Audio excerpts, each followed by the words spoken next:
This motor looks so toasted. Look at this. Hold on. Dude. Oh no. Hey guys, welcome to my YouTube channel. Today we're going to start a build series for the Nissan RB engine. So this engine was made famous by the Nissan Skyline, but it was also in various other models in Japan and Australia. This particular engine is out of a WC34 Stagea. This would basically be the station wagon variant of the Skyline. So this engine is an RB25DET Neo engine, which means it's the RB family of engines. It's a 2.5 liter, dual overhead cam, electronic ignition, and factory turbocharged. So we have the turbocharger down on the shelf over here, but this motor makes about 270 horsepower from the factory, and that turbo maxes out right around 300. Our horsepower goals are going to be much higher than that, so we will not be able to use that turbo. We also won't be using the factory intake manifold or exhaust manifold. We'll be using aftermarket replacements for both. So what we're going to talk about first is what we're going to keep from the original long block. So we're actually not going to use the oil pan, the oil pickup, the intake manifold, exhaust manifold, or turbo setup. We're probably not going to use the throttle body, and we are going to start with what we have right here. So literally for accessories, we're just using alternator. And for sensors, we're using the factory CAS with an aftermarket wheel inside that would make it a 12-1 sensor. We're going to use the factory VCT solenoid, obviously, the front and rear knock sensors, and the alternator connector that tells the alternator to start charging. So we can also use the factory coolant temp sensor, but we probably won't use that just for ease of replacement. It's easier to go GM for intake air temp and coolant temp. Now, this engine, like I said, is the Neo version of the RB25. So this is the third generation. The first one would be hydraulic lifter with dumb coils, and it would have an ignition module here that's the igniter. The second generation was the same thing, but with smart coils. And the third generation is the Neo that would have solid lifters with short duration, high lift cams to be more emissions friendly. And it has a different bolt pattern coil, ignition coil. So this is a Neo, and this is what we're working with. This is probably one of the cheapest RB engines you can get your hands on, and it's great for high revving because it is solid lifter. So with that being said, we're going to head over to the whiteboard, and we're going to basically break down what we need to do to this long block to get it to a point where we can start putting accessories like intake manifold, exhaust manifold, turbo on it, and we're just going to get the bare long block requirements established. So let's go now. Okay guys, so we're at the whiteboard. We're going to start a build list. So this is the RB25DET Neo. Man, that is a long name. But we're going to start what we need to do here and the parts list here. So we'll put parts, and we'll actually include the long block. So the long block was about $1,500. American, obviously. And we're going to start with from the bottom up. So oil pan and pickup, we're going to do in-house. Oil, pan, and pickup. We're going to go DIY.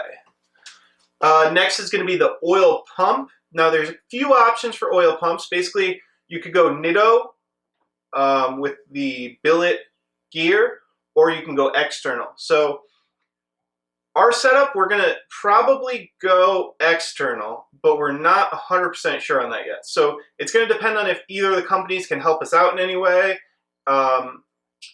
Since this is like a documentary type of build, we're hoping one of the companies will help us out. If they can't, we'll go with the cheaper one because we don't have $1 million to spend. So we're hoping we can get Ross behind us, do the external wet sump kit. So external wet sump is, we'll put it under, yeah, Ross. And with, we're also going to need we need the crank pulley from them regardless, because the factory crank pulley has rubber in it and we can't have that when we're racing. So crank pulley, Ross. And we're also going to do the oil pump block off if we do go wet sump, so that, or external wet sump, so that we don't need to gut a factory oil pump. It'll just be a nice billet piece that replaces that. So oil pump block off, Ross. That was easy. So basically everything from Ross so far. Another thing we have to do when we're doing the oiling system, since we're on that, is we're going to have to do a rear drain. So rear head drain, we'll probably go PRP. They make a really nice one. And I know it's a little bit expensive, but it basically lets you drain all the excess oil out of the back of your head, get it back to the oil pan so that you have more oil available for the oil pump, so you have less chance of it running dry. The short block we're hoping is still salvageable. This motor sat both in a vehicle with no manifolds and in a garage with no manifolds, and we are a little bit scared that water got into it, but we're hoping that this engine is salvageable with the short block being untouched, and we can do just head. So the head work, we're going to put down Fred's, I can almost spell, Fred's Auto Machine. They're a local company. They are very experienced with inline motors and V8s and big motors, and they are basically ready to take our head with the quickest turnaround of basically anybody in the area. So they've done all my heads on basically every engine I've built so far, and I've had good results. So Fred's Auto Machine, they are the machine shop we're using for heads. And we're going to write down what we need done. So mill head, I can almost spell, hold on.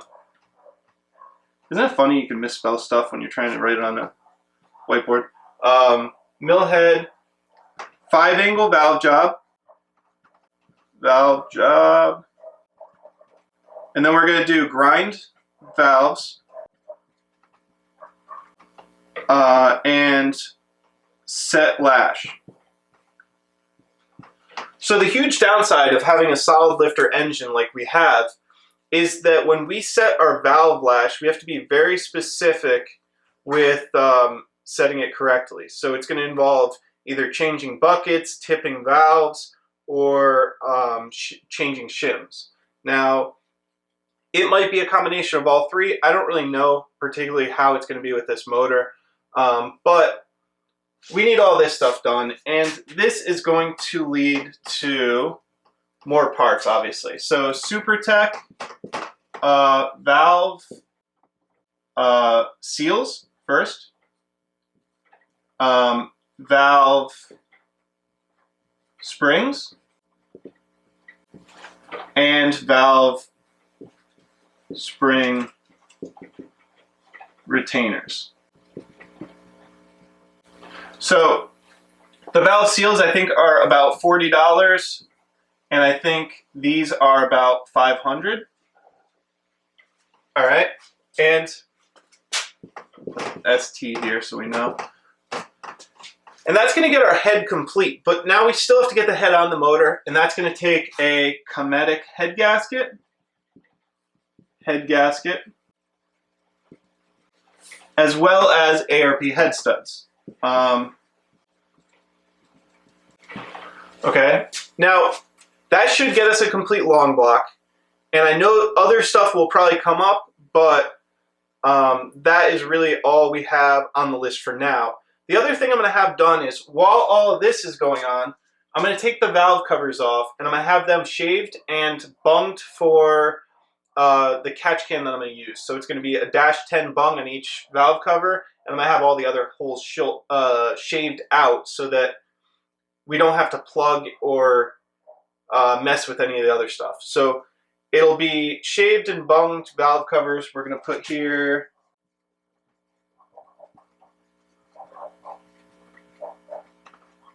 We're going to put that under swoops. So that's something that we're going to have a shop in New York do. He is very good at shaving and aluminum welding, and I'm confident that if I bring him a valve cover and have him shave it and bung it for catch cans, that it will look OEM and look amazing. So with that being said, that is really all we have to do. I mean, it's a big list, but that's all we have to do to get the long block back to complete and in working order, assuming that there's nothing, no damage to the short block. So with that being said, that's it for this video. Stay tuned for the next video where we're going to tear this engine apart.